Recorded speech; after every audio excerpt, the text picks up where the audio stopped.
Hi there, Virgos. Welcome to your weekly tarot reading. So, I feel like the major emphasis and focus for this week is all about your communication. Being able to be very persuasive without being domineering. And I also feel being able to persuade people with facts rather than manipulation, okay?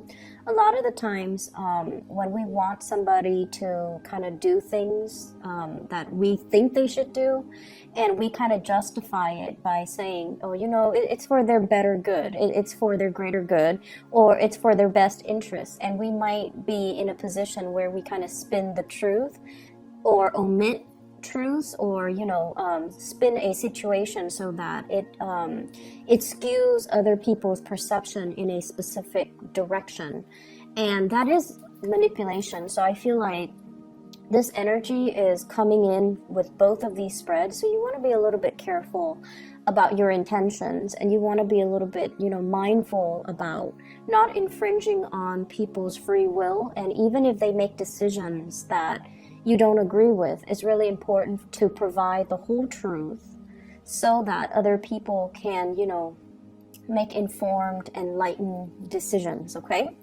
When it comes to your romantic sector, I feel like you're dealing with a partner who you consider to be kind of like the pillar of stability, okay? You have a really, really stable romantic partner in your life that you're either coupled up with, or somebody that you are thinking about heavily, or you're really in love with. The person shows up as the Ten of Pentacles. So this is their energy. And what it denotes to me with this Ten of Pentacles is someone who's very, very career-oriented.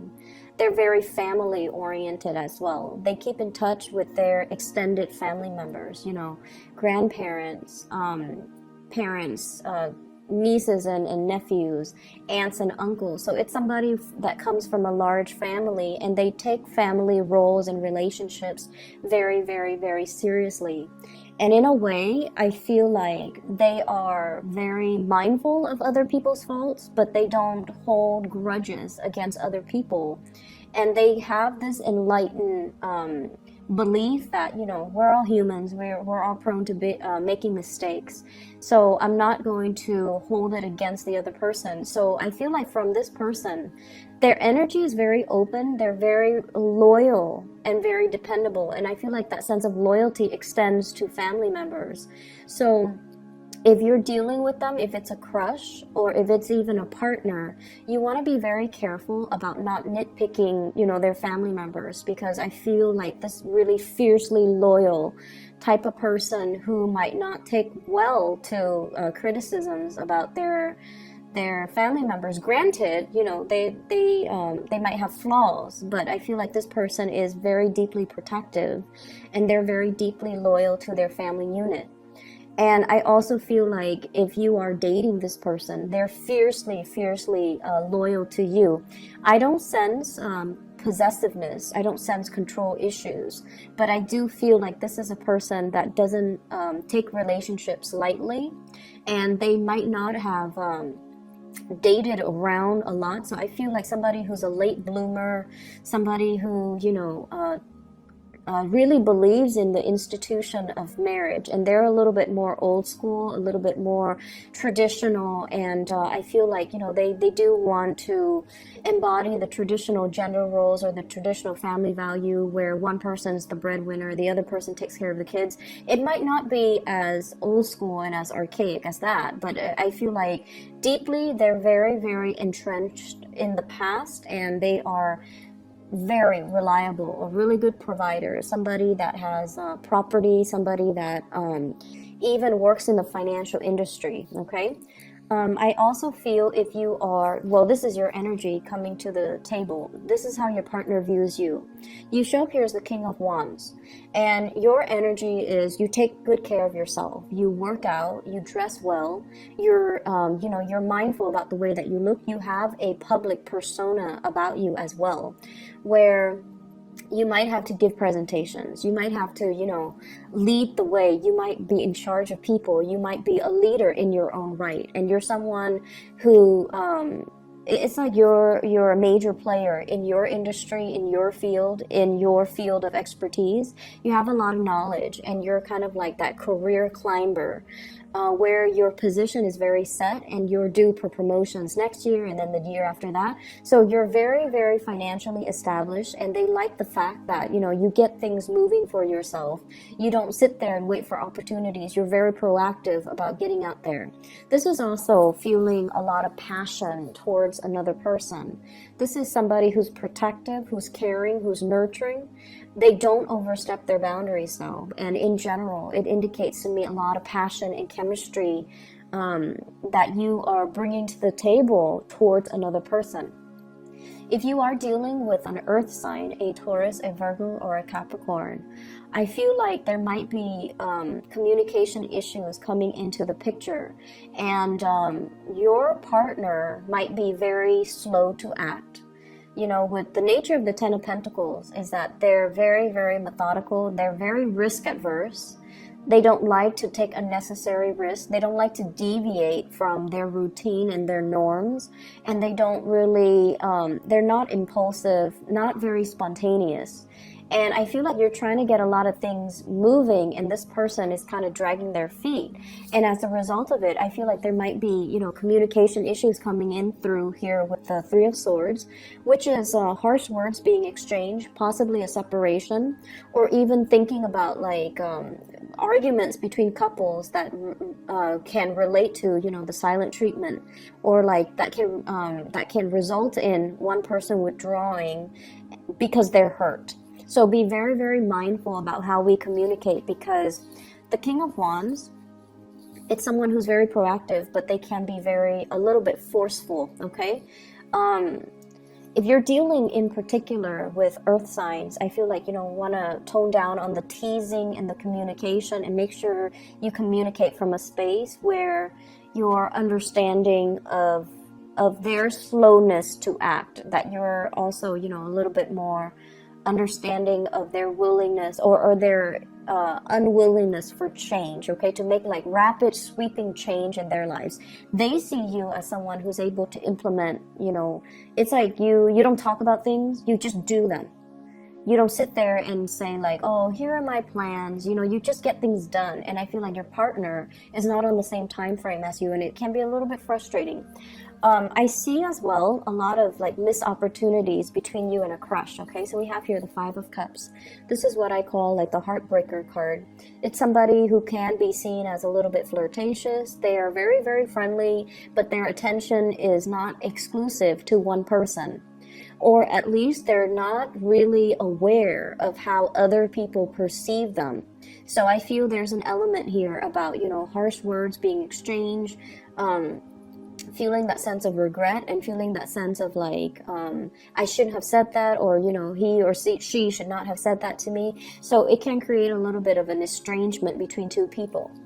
And we also have the Devil energy coming through here, which indicates, I feel like, for some of you who are not in well, you could be in a committed relationship, you're dealing with another person that might have entanglements elsewhere.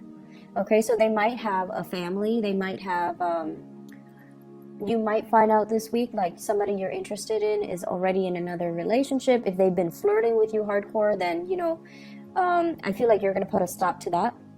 I don't see third party meddling, but I do feel like there's a presence of third parties, and it's indicated with the Ten of Pentacles, which is a family card, as well as the Devil, which indicates really strong attraction to another person, but it's not really seeing the light of day here with the Three of Swords, mainly because somebody is engaged, married, in another relationship, or, you know, coupled up with somebody else, or they have other arrangements that's disallowing you to come to them, or disallowing them to come forward to you, and for the two of you to come together and date. The other areas that I'm going to touch on here is, I feel like for many of you, there's a sense of like self-consciousness, being self-conscious, feeling like anxiety, and I feel like it's in the realm of public speaking. Okay, many of you have high levels of education, so I feel like the majority of people who are watching this you guys have like a high level of education, and it's indicated here with the magician. This is somebody, I feel like, you know, it's somebody who has a mastery over many subjects. So you might have a master's degree, you might have a PhD, you might have a bachelor's degree, you might have multiple certificates, might have multiple degrees. And I feel almost like you're trying to find ways in which to make use of all your skills, okay? And you're trying to, as well, I feel, reach out to a larger demographic. You're trying to reach out to a larger group of people. And what I'm sensing is, with this World card, I feel like there's a lot of hesitation. Even though you are a major player in your field, I feel like there's hesitation and reservation from your end about public speaking, about speaking out, about being center stage, about, you know, having all eyes on you. It can make you feel a little bit uncomfortable. And I mentioned before, with Virgo people, you're very good at working behind the scenes and letting somebody else shine under that spotlight. You're not an attention hog, you know. But I also feel like you're thrust into some type of a new work situation where your ability to speak, your ability